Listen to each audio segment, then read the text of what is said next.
Je me nomme Latifa Ngoné-Diack. Je suis conseillère en images. Comment êtes-vous passé de salarié à entrepreneur? Je veux dire que depuis que je suis rentrée, j'entreprends. Mais ça n'a pas été à 100%. Sauter le pas n'a pas réellement été difficile parce que j'ai toujours à peu près, on va dire, faire les deux.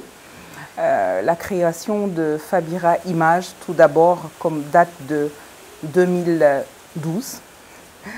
Et on a commencé avec vraiment le conseil et l'accompagnement perso.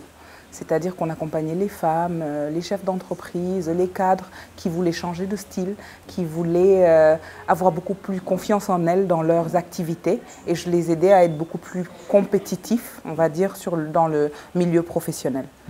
Et ça a évolué de bout en bout, tout en alliant toujours la vie professionnelle et l'entrepreneuriat, pour aller vers du Fabira Image Consulting en 2016, avec la certification de conseillère spécialisée en images pro et perso.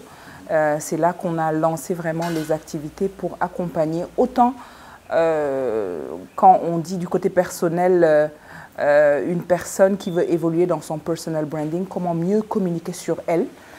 Et sur le côté professionnel, c'est accompagner les entreprises à bien mettre en avant leur image de marque. Et autant c'est des stratégies marketing, c'est des stratégies de communication, mais aussi une interaction avec les médias, des relations publiques. Donc ça a englobé tout ça pour permettre de vraiment lancer et de rendre corporate Fabira Image, on va dire.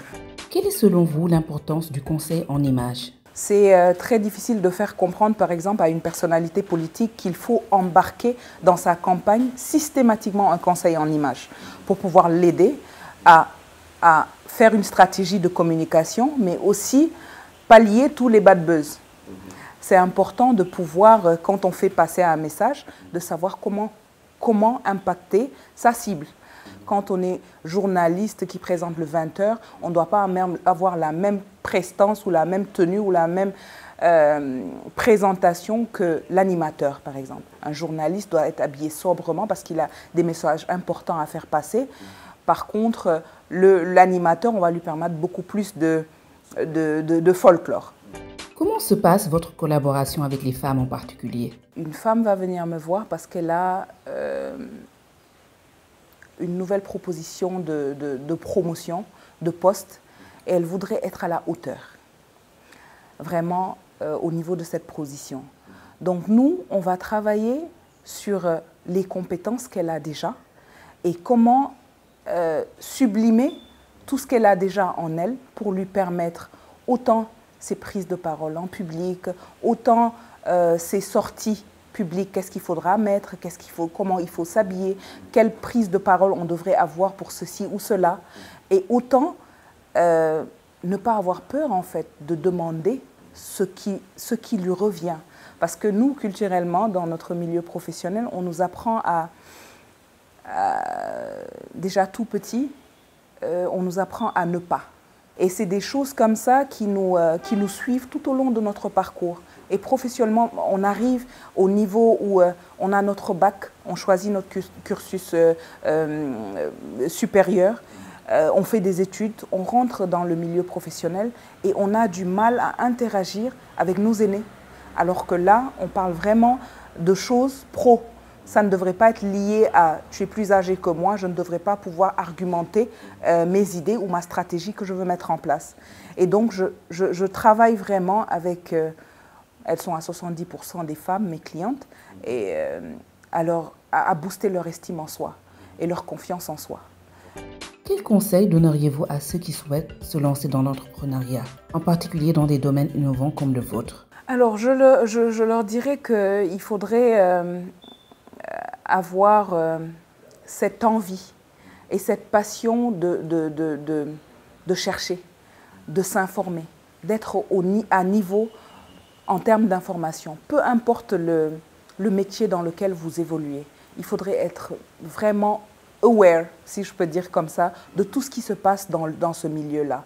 Il ne faut pas se limiter seulement au marché sénégalais et il faut s'ouvrir à la sous-région, voir ce qu'il se fait pour pouvoir innover sur notre marché. Et c'est comme ça qu'on change les mentalités pour faire évoluer ce métier-là.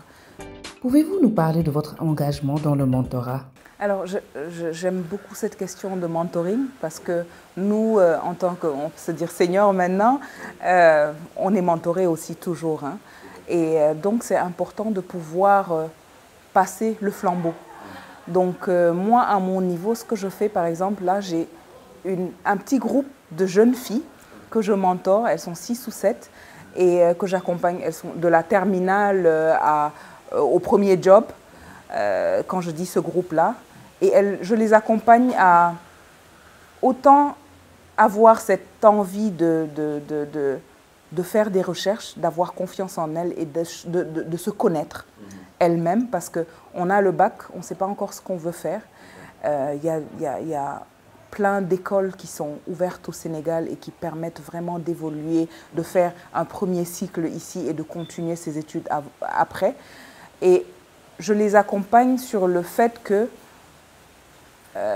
vos choix, maintenant, présents, ne sont pas vos choix définitifs. Il faut être très rigide sur ses objectifs futurs, mais flexible dans la manière d'y arriver. Et donc, c'est toujours les booster à aller de l'avant, toujours faciliter leur recherche dans le métier dans lequel elles voudraient évoluer, mais tout en sachant que on n'est pas figé sur le fait qu'il nous faut faire 25 ans de carrière dans le même métier. On peut se réinventer à chaque fois qu'on en a envie.